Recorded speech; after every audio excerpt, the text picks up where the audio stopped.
all! And once again, this is Haina the Explorer. Ayan guys, ang pinapakita ko sa inyo ngayon ay ang ating mga ingredients na ating lulutuin. Sinigang na baboy. Ayan guys.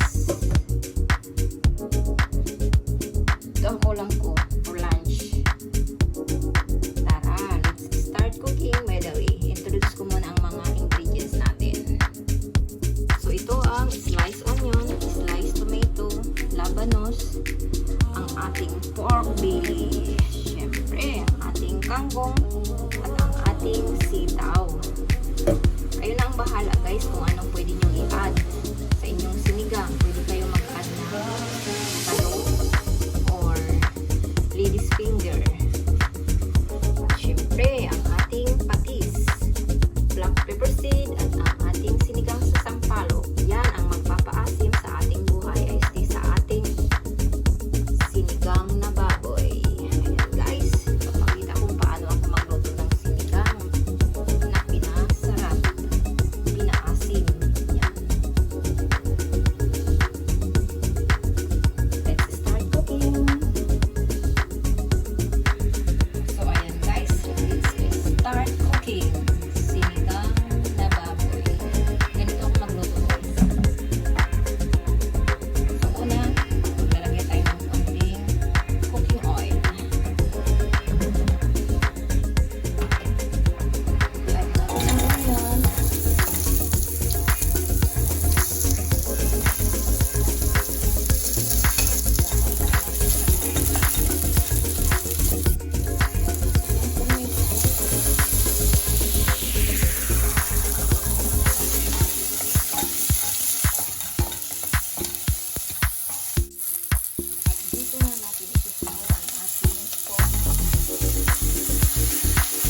sinigang mix ang ating pampa-asim.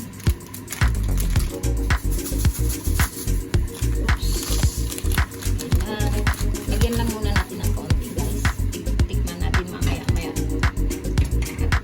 Pag natikpan natin, dito natin i-adjust kung enough na yung lasa ng ating sinigang. Ayan. Pull in lang natin ulit hanggang sa maluto ang ating gulay and then it's ready to serve. Ayan. Wait lang natin hanggang sa maluto. Ayan, ito ang ating sinigang na baboy guys. So, titikman na natin. Okay. Enough yung pagiging maasim niya. Pero kulang pa tayo sa patis. Kaya mag-add lang tayo ng konting patis.